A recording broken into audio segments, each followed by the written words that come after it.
The morning mist clung to the red earth of Sanh like a shroud, and Captain Bruce Clark knew something was terribly wrong. It was January 21st, 1968, and the silence that had settled over the Marine base near the demilitarized zone felt more ominous than any artillery barrage. For months, intelligence reports had whispered of massive North Vietnamese Army movements in the surrounding hills, but nothing had prepared the 6,000 Marines for what was about to unfold. Colonel David Lones, commander of the 26th Marines, stood on the command bunker's observation deck, his weathered face scanning the jungle-covered ridgelines that encircled their isolated outpost. The base sat strategically positioned just 14 miles south of the DMZ, a critical piece in America's chess game against communist expansion. But as Lones watched the fog roll across the plateau, he couldn't shake the feeling that his Marines had become the pawns in someone else's deadly strategy. The first sign came at 5:30 that morning, when Sergeant William Robertson's reconnaissance patrol failed to check in. Robertson, a 24-year-old from Oklahoma with nerves of steel, had been tracking unusual enemy movement along Hill 881 North. His silence spoke volumes to those who knew him best. Within hours, intercepted radio communications confirmed what every Marine at Sanh had begun to suspect. They were surrounded by an estimated 20,000 to 40,000 North Vietnamese troops, under the command of General Vo Nguyen Giap, the architect of France's defeat at Dien Bien Phu 14 years earlier. According to military historian Bernard Fall's extensive documentation of the conflict, the parallels between Sanh and the French disaster at Dien Bien Phu were not lost on either side. President Lyndon Johnson, thousands of miles away in Washington, had become obsessed with the remote outpost. In the White House Situation Room, he pored over detailed maps of the Sanh Plateau, demanding hourly updates from General William Westmoreland. The president understood the symbolic importance of this isolated Marine base. Losing Sanh would hand North Vietnam a propaganda victory that could shift American public opinion decisively against the war. As darkness fell on that January evening, the Marines of Sanh prepared for what many sensed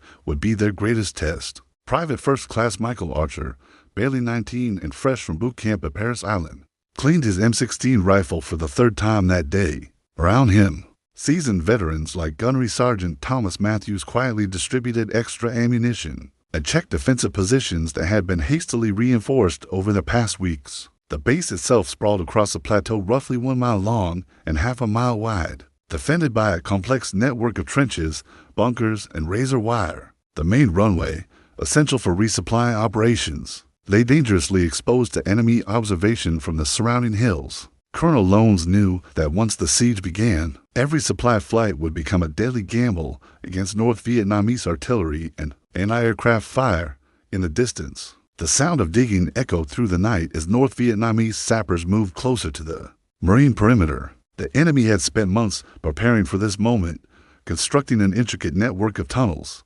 trenches, and artillery positions that would soon turn the verdant hills around Sanh into killing fields. General Giap had learned valuable lessons from Dien Bien Phu, and he intended to apply every one of them against the Americans. As Captain Clark made his final rounds that night, checking on his men and ensuring defensive positions were properly manned, he couldn't know that history was about to repeat itself in the most terrifying way imaginable. At exactly 0530 hours on January 21st, 1968, the hills around Sanh erupted in a symphony of destruction that would haunt every Marine who survived it. The first salvo of North Vietnamese artillery struck the main ammunition dump with devastating precision, sending a mushroom cloud of orange flame and black smoke towering 3,000 feet into the dawn sky. The explosion was so powerful that Marines to miles away were knocked flat by the concussion. Corporal James Davidson had been walking toward the mess hall when the world exploded around him. The blast wave lifted him off his feet and hurled him into a drainage ditch, probably saving his life. As he struggled to his feet, ears ringing and vision blurred, Davidson watched in horror as secondary explosions tore through the ammunition storage area. 90% of the base's artillery ammunition vanished in those first terrifying minutes, along with the illusion that Sanh was anything more than an isolated target. In General Giap's crosshairs, Colonel Lones rushed to his command post as more artillery rounds began walking across the base. With methodical precision, the North Vietnamese gunners had obviously spent months plotting their targets, and their accuracy was terrifyingly professional. Within the first hour, the base's main water supply was destroyed, the mess hall collapsed, and the medical bunker took a direct hit that killed 2 Navy corpsmen and wounded dozens of Marines waiting for treatment. The siege of Sanh had begun with a violence that exceeded even the worst predictions of American intelligence. Radio intercepts soon confirmed that 3 full North Vietnamese divisions, the 324th, 325th, and 341st, had taken positions in the mountains surrounding the Marine base. These weren't guerrilla fighters emerging from tunnel complexes. These were regular Army units equipped with heavy artillery, including Soviet-supplied 130mm guns and Chinese-made rockets. Private First Class Michael Archer found himself manning a machine gun position on the northern perimeter when the second wave of artillery struck. The young Marine from Nebraska watched in fascination and terror as incoming rounds bracketed his position with surgical precision. The North Vietnamese forward observers were clearly watching every move the Marines made, adjusting their fire with deadly efficiency. Archer's squad leader, Sergeant Rodriguez, grabbed him by the shoulder and pulled him deeper into their fighting hole, just as a mortar round exploded exactly where he'd been standing. Military correspondent Michael Hare, embedded with various units throughout the Vietnam conflict, later described the opening bombardment at Sanh as the most concentrated artillery barrage American forces had faced since the Korean War. In Washington, President Johnson's obsession with Sanh reached fever pitch as reports of the devastating opening attack reached the White House. The president demanded that General Westmoreland hold the base at all costs, viewing its loss as a potential repeat of the French defeat at Dien Bien Phu that had ended European colonial control in Southeast Asia. Johnson had installed a scale model of the Sanh combat base in the White House Situation Room, complete with movable pieces representing Marine positions and estimated North Vietnamese troop locations. The parallel with Dien Bien Phu wasn't lost on General Giap, who had commanded North Vietnamese forces in that earlier victory. The legendary commander understood that Sanh offered him a chance to inflict a similarly devastating psychological defeat on American forces by isolating the Marine base and subjecting it to constant artillery bombardment. Giap hoped to create conditions that would force either a humiliating American withdrawal or a catastrophic defeat that would shift public opinion in the United States decisively against the war. As the first day of the siege wore on, the Marines of Sanh began to understand the nightmare they faced. Every movement above ground drew immediate artillery fire. Supply drops became desperate gambles as North Vietnamese anti-aircraft guns tracked incoming transport planes. The base's airstrip, essential for medical evacuations and resupply, lay under constant observation from enemy spotters positioned in the surrounding hills. Captain Clark, his uniform torn and face blackened with smoke, moved between defensive positions trying to maintain morale among his increasingly shell-shocked Marines. The thunder of incoming artillery had become so constant that men no longer flinched at individual explosions. By the end of January 1968, the Marines at Sanh had learned to live like moles, emerging from their underground bunkers only when absolutely necessary. The North Vietnamese artillery barrage had settled into a deadly routine. Intense concentrations at dawn and dusk, with sporadic harassing fire throughout the day that made any surface movement potentially fatal. Corporal Davidson, the Marine who had survived the opening blast, now moved between positions using a complex network of trenches and covered walkways that the defenders had frantically excavated during brief lulls in the bombardment. The psychological warfare was as devastating as the physical destruction. North Vietnamese loudspeakers, positioned in the hills surrounding the base, broadcast taunting messages in perfect English throughout the night. "Marines, you are surrounded and cut off," the voices would announce. "Your government has abandoned you just as the French government abandoned their soldiers at Dien Bien Phu. Surrender now and save your lives." The eerie broadcasts were punctuated by funeral dirges and recordings of crying babies, designed to break down the mental defenses of young men who were already pushed to their psychological limits. Sergeant Thomas Matthews, a veteran of 2 previous tours in Vietnam, had never experienced anything comparable to the intensity of the siege. The 32-year-old career Marine from Detroit found himself responsible for maintaining discipline and morale among increasingly desperate men who were beginning to believe they had been written off by their own command. The comparison to Dien Bien Phu, constantly reinforced by North Vietnamese propaganda and whispered conversations among the Marines, created an atmosphere of impending doom that threatened to become self-fulfilling. The supply situation had become critical within the first week, with the main ammunition dump destroyed and the airstrip under constant artillery fire. Every attempt to resupply the base became a life-or-death gamble. Transport aircraft faced not only artillery bombardment, but also concentrated anti-aircraft fire from North Vietnamese gunners who had positioned their weapons with deadly efficiency throughout the surrounding hills. Pilots approaching Khe Sanh described flying through what they called the gauntlet, a corridor of exploding shells and tracer fire that claimed several aircraft and crews. Food rations were cut to half portions, then quarter portions as the siege dragged on. Water became so scarce that Marines were reduced to collecting rainwater in their helmets and purifying it with iodine tablets. The medical situation was equally desperate, with Navy corpsmen treating wounded Marines in underground bunkers lit only by flashlights and candles. Lieutenant Commander Richard Steinberg, the base's chief medical officer, performed surgery on a makeshift operating table constructed from ammunition boxes, with artillery explosions shaking dirt from the bunker's ceiling onto his patients. According to declassified Pentagon documents released decades later, senior military officials privately acknowledged that Khe Sanh had become militarily indefensible, but continued the battle due to political considerations and presidential pressure.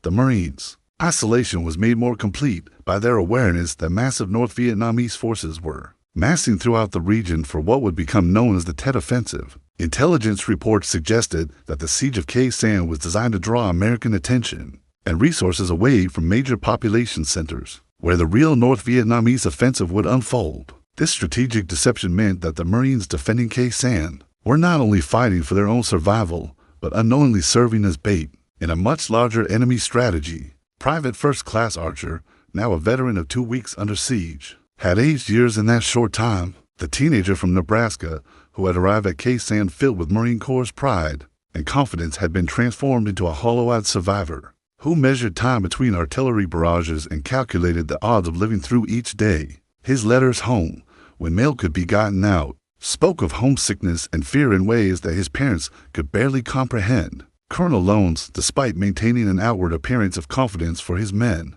privately began to question whether Khe Sanh could be held.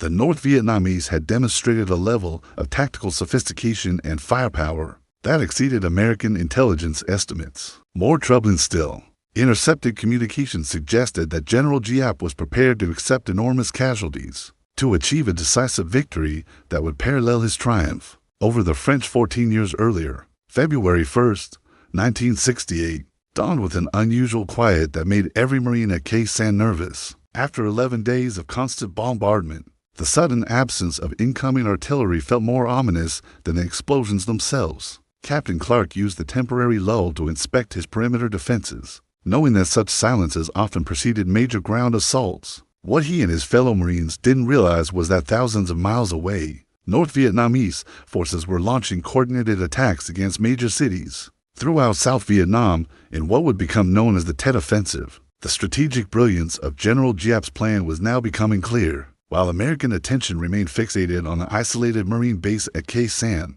North Vietnamese and Viet Cong forces had infiltrated Saigon, Hue, and dozens of other urban centers. The siege of Khe Sanh had successfully served as a massive deception operation, drawing American military resources and media attention away from the real objectives of the communist offensive. President Johnson's obsession with preventing another Dien Bien Phu had played directly into enemy hands. Sergeant Rodriguez, the squad leader who had saved Private Archer's life during the opening bombardment, received word that his hometown of San Antonio was seeing massive anti-war demonstrations. As television footage from the Tet Offensive reached American audiences, the irony was bitter.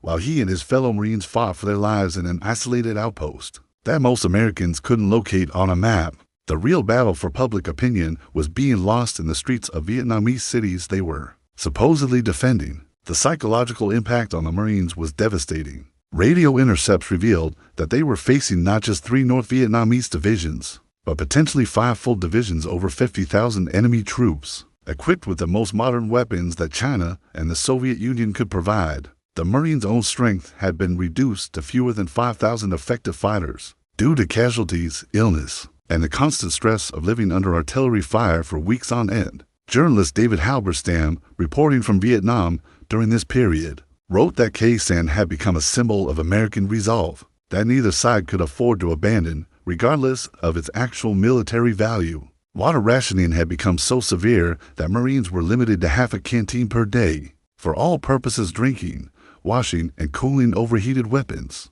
The monsoon rains that had initially seemed like a blessing for water collection now created a hellish environment of mud, fungal infections, and trench foot that incapacitated dozens of defenders. The underground bunkers that provided protection from artillery had become breeding grounds for disease and despair. Medical evacuations under fire had become routine acts of heroism. Navy corpsmen like Hospital Corpsman Second-Class Robert Martinez risked their lives daily to reach wounded Marines in forward positions. Martinez, a 23-year-old from Los Angeles, had already been wounded twice by shrapnel, but continued to treat casualties in fighting holes at bunkers that were under constant enemy observation. His medical bag had been repaired with duct tape so many times that it was more tape than canvas. The arrival of each supply aircraft became an event that the entire base watched with desperate hope. Transport planes approached Sanh at maximum speed and minimum altitude, their crews knowing that North Vietnamese gunners had pre-registered their weapons on every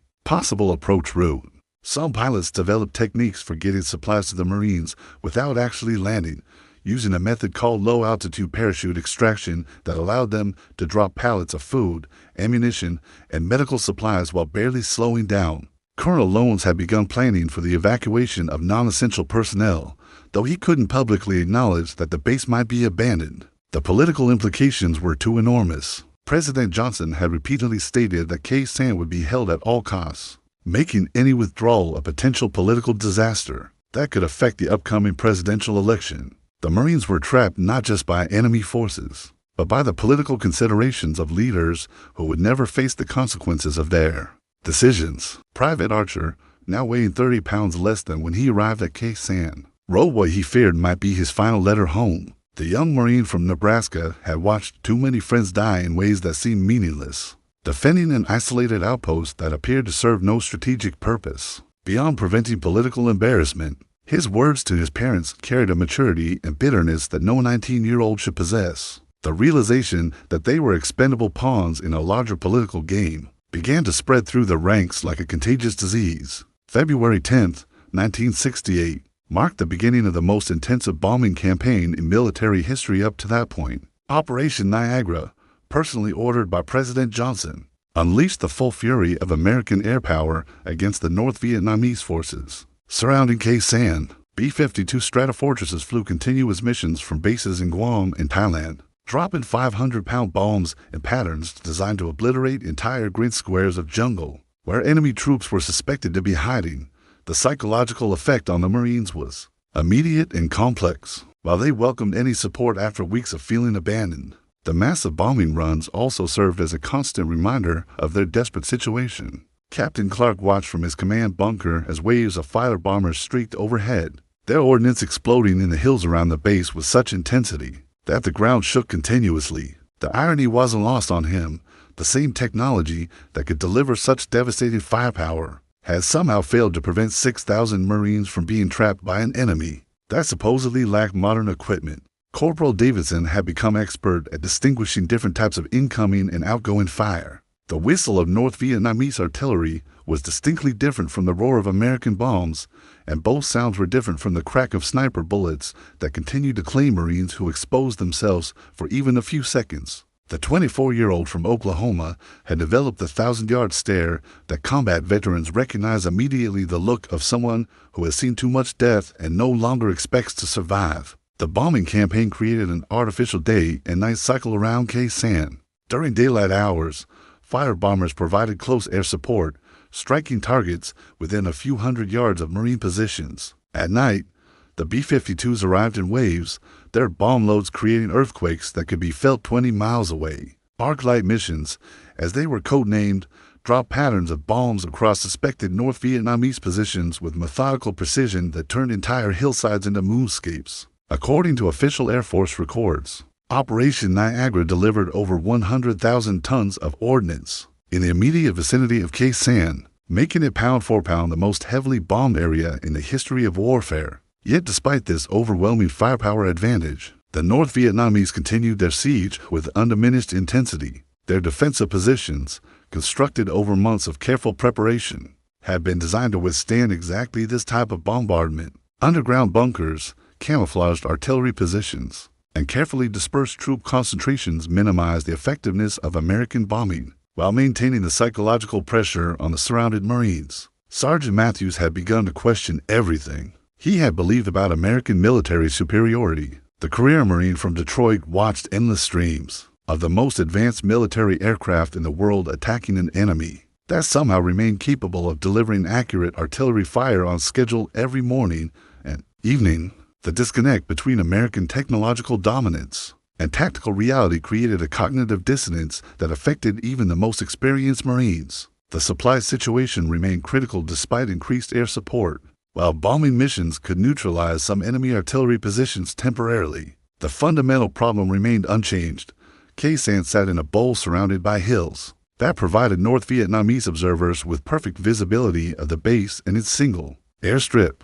Every supply flight remained a calculated risk that often ended in tragedy for flight crews, who volunteered for what they privately called suicide runs. Private First Class Archer had stopped writing letters home entirely. The teenager from Nebraska had watched 3 different male helicopters shot down, attempting to reach Sanh, and the symbolism was too obvious to ignore. If letters couldn't get out, what chance did the Marines themselves have? The psychological impact of isolation had become as devastating as the physical effects of constant bombardment and inadequate supplies. Medical casualties continued to mount not just from enemy fire, but from the conditions of siege warfare itself. Trench foot, fungal infections, and psychological breakdown were claiming as many Marines as North Vietnamese bullets and shells. Lieutenant Commander Steinberg, working in conditions that would have been considered primitive during the Civil War, struggled to maintain basic medical care with dwindling supplies and increasing numbers of patients who suffered from what would later be recognized as combat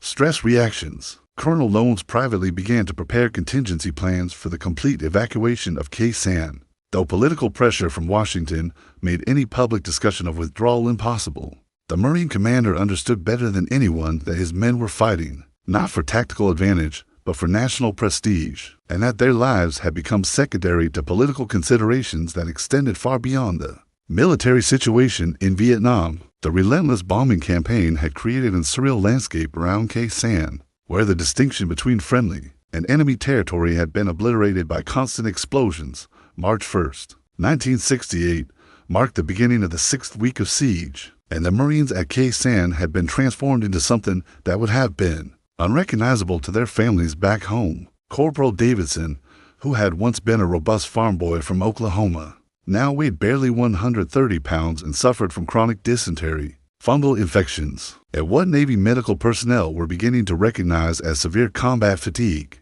His eyes held the hollow stare of someone who had watched too many friends die for reasons that no one could adequately explain. The casualty reports told a story that contradicted official optimism emanating from Washington, while President Johnson continued to assure the American public that Sanh represented a strategic victory that was tying down massive North Vietnamese forces. The Marines defending the base knew better. They had counted the cost in friends who would never go home, in limbs lost to artillery fragments, in minds shattered by weeks of constant bombardment that turned strong young men into trembling shadows of themselves. Hospital Corpsman Martinez had performed medical miracles under impossible conditions, but even his dedication couldn't overcome the fundamental problem. Sanh had become medically unsustainable. The underground aid station where he worked looked like something from a battlefield surgeon's nightmare, with wounded Marines lying on stretchers made from ammunition boxes while artillery explosions showered dirt through gaps in the overhead cover. Medical supplies arrived sporadically and in insufficient quantities, forcing Martinez to make decisions about resource allocation that no 23-year-old should ever face. The psychological warfare conducted by North Vietnamese loudspeakers had evolved into sophisticated attacks on American morale that demonstrated intimate knowledge of individual Marines and their personal situations. Enemy broadcasts now included specific names and hometowns, information that could only have come from captured male or interrogated prisoners. Private Johnson from Kansas City, the voices would announce, "Your girlfriend Mary has been seen with other men while you die slowly in your hole. Your government has forgotten you, just as it forgot the French at Dien Bien Phu." Combat correspondent Michael Hare, embedded with Marine units during the siege, later wrote that Sanh had become a kind of psychological laboratory, where the limits of human endurance were being tested by an enemy who understood exactly which Pressure points would cause maximum damage to American morale. Captain Clark had aged a decade during the siege. His hair now streaked with premature gray and his face marked by stress lines. That made him look twice his 32 years. The Marine officer from Virginia had begun to understand that he and his men were fighting not for military objectives, but for political abstractions that had no connection to their daily reality of survival under impossible conditions. The disconnect between official statements about progress and victory and the obvious facts of their situation created a bitter cynicism that infected even the most dedicated Marines. Sergeant Rodriguez, the squad leader whose quick thinking had saved Private Archer's life during the opening bombardment, had been wounded 3 times but refused medical evacuation. The 30-year-old Marine from Texas understood that leaving his men would be a betrayal that he couldn't live with, even though staying might mean dying with them. His leadership had become increasingly desperate as he tried to maintain unit cohesion among Marines, who had begun to question not just the mission, but their own chances of survival. The food situation had deteriorated to the point where Marines were eating sea rations that were literally years past their expiration dates, supplemented by whatever edible vegetation they could find during brief forays out. Outside their bunk, water remained critically short despite the monsoon rains, because containers for collection were constantly destroyed by artillery fire, and the water itself was often contaminated by chemicals from exploding ordnance. Private First Class Archer had been reduced to a walking skeleton, who moved through his daily routine like an automaton. The teenager from Nebraska, who had arrived at Sanh filled with Marine Corps' pride and patriotic fervor, now understood that he was expendable in ways that his training had never prepared him to comprehend. His transformation from enthusiastic recruit to hollow-eyed survivor represented the human cost of political decisions made by leaders who would never face the consequences of their choices. The arrival of mail, when it occurred at all, had become an exercise in emotional torture for Marines who received letters from home, describing a normal world that seemed to exist in a different universe. Family members wrote about everyday concerns: school, work, dating, local news that felt absurdly trivial to men who measured their lives in terms of surviving. Until the next artillery barrage ended, Colonel Lones continued to project confidence for his men, while privately planning for what appeared to be an inevitable catastrophe that would parallel the French defeat at Dien Bien Phu. April 1st, 1968, brought news that would have been April Fool's Day irony if the situation at Sanh hadn't been so tragically real. After 7 days of siege that had cost hundreds of American lives and consumed enormous resources, the Pentagon announced that Sanh would be abandoned for strategic reasons, a euphemism that fooled no one who understood military terminology. The base that President Johnson had declared essential to American credibility in Southeast Asia was being evacuated, but the withdrawal was carefully disguised as a tactical redeployment to preserve political face. The Marines who had survived the ordeal reacted to the evacuation order with a mixture of relief, bitterness, and profound disillusionment that would affect them for the rest of their lives. Corporal Davidson, who had endured 7 days of hell defending what he had been told was strategically vital territory, now watched demolition teams prepare to destroy everything the Marines had built and died to protect. The irony was too obvious and too painful to ignore. They had been abandoned, exactly as the French had been abandoned at Dien Bien Phu. But American political spin would never allow such a comparison to be made officially. Operation Pegasus, the relief operation that finally reached Sanh, arrived not to reinforce the base, but to evacuate it entirely. The 1st Cavalry Division airmobile that broke through North Vietnamese positions found Marines who looked like prisoners of war rather than victorious defenders. Private First Class Archer, now weighing barely 100 pounds and suffering from malnutrition, dysentery, and combat fatigue, could barely believe that the nightmare was finally ending. The teenager from Nebraska had learned lessons about government promises and political truth that no 19-year-old should ever have to learn. Captain Clark supervised the destruction of equipment and facilities that represented millions of dollars in American investment and months of backbreaking labor by his Marines. The officer, who had arrived at Sanh believing in the importance of their mission now, understood that he and his men had been sacrificial offerings to political considerations that had nothing to do with military reality. Watching bulldozers push bunkers and fortifications into craters created by North Vietnamese artillery felt like a final insult to the Marines who had died defending positions that were now being deliberately destroyed.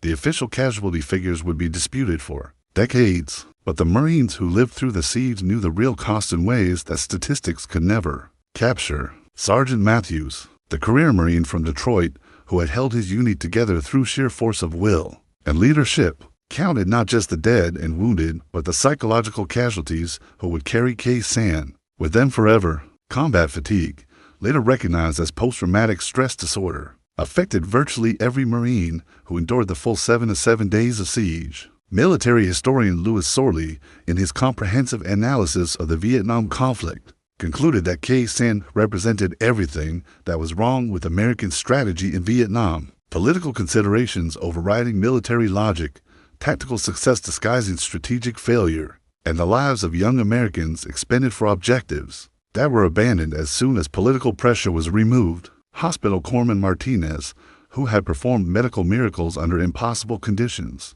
watched the evacuation with mixed emotions. Relief at finally getting proper medical care for his patients was tempered by rage at the unnecessary suffering he had witnessed. The 23-year-old from Los Angeles had seen Marines die from wounds that could have been easily treated in a real hospital, victims not just of enemy fire, but of political decisions that prioritized symbolic value over human life. Sergeant Rodriguez, wounded 3 times but still refusing evacuation until his men were safe, represented the best of American military leadership under the worst possible conditions. The squad leader from Texas had maintained unit cohesion and morale through weeks, when lesser leaders would have seen their units disintegrate. His example reminded everyone who witnessed it that individual heroism could transcend institutional failure, but it couldn't prevent the larger tragedy of which they were all part.